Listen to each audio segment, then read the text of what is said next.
நற்செய்தி வாசகம். யோவான் எழுதிய நற்செய்தி 6ஆம் அதிகாரம். ஆண்டவரின் உயிருள்ள வார்த்தைகள் 51 58 முடிய. விண்ணகத்திலிருந்து இறங்கி வந்த வாழ்வு தரும் உணவு நானே.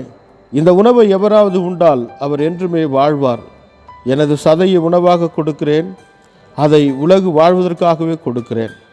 நாம் உண்பதற்கு இவர் தமது சதை எப்படி கொடுக்க இயலும் என்ற வாக்குவாதம் அவர்களிடையே எழுந்தது.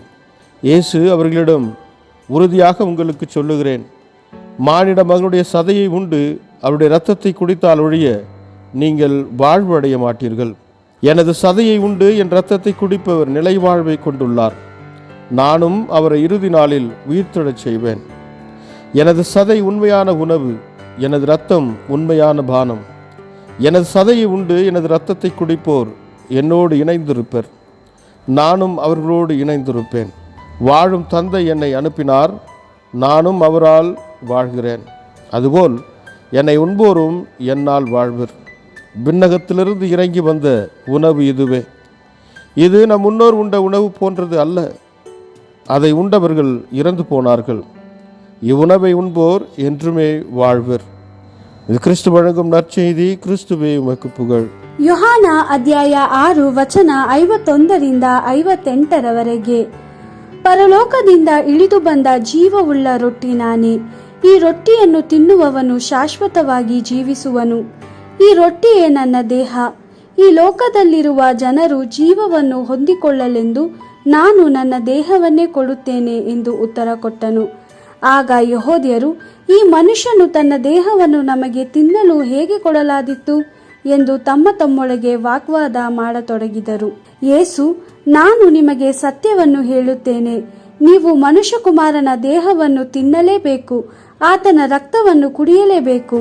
ನೀವು ಹೀಗೆ ಮಾಡದಿದ್ದರೆ ನಿಮ್ಮಲ್ಲಿ ನಿಜವಾದ ಜೀವ ಇರುವುದಿಲ್ಲ. ನನ್ನ ದೇಹವನ್ನು ತಿಂದು ನನ್ನ ರಕ್ತವನ್ನು ಕುಡಿಯುವವನು ನಿತ್ಯ ಜೀವವನ್ನು ಹೊಂದಿದ್ದಾನೆ. ಅಂತಿಮ ದಿನದಂದು ನಾನು ಆ ವ್ಯಕ್ತಿಯನ್ನು ಜೀವಂತವಾಗಿ ಎಬ್ಬಿಸುವೆನು. ನನ್ನ ದೇಹವು ನಿಜವಾದ ಆಹಾರವಾಗಿದೆ, ನನ್ನ ರಕ್ತವು ನಿಜವಾದ ಪಾನೀಯಾಗಿದೆ.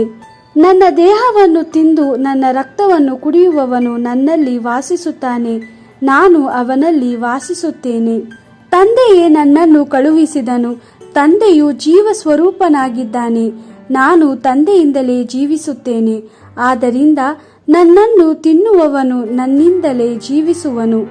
ನಮ್ಮ ಪಿತೃಗಳು ತಿಂದ ರೊಟ್ಟಿಯಂತಲ್ಲ ನಾನು. ಅವರು ಆ ರೊಟ್ಟಿಯನ್ನು ತಿಂದರೂ ಎಲ್ಲ ಜನರಂತೆ ಸತ್ತು ಹೋದರು.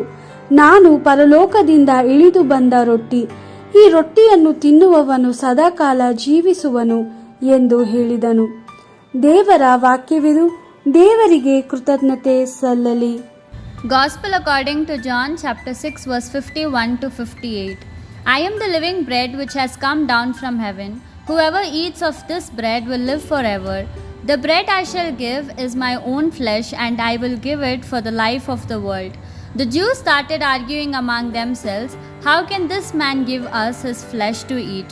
So Jesus replied, I am telling you the truth. If you do not eat the flesh of the Son of Man and drink his blood, you have no life in you.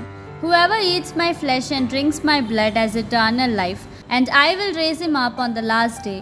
My flesh is real food and my blood is real drink. He who eats my flesh and drinks my blood lives in me and I in him. Just as the Father who is life sent me and I have life from the Father, so he who eats me will have life from me. This is the bread which came down from heaven, unlike what your ancestors ate and still died. He who eats this bread will live forever. The Gospel of the Lord. Praise to you, Lord Jesus Christ.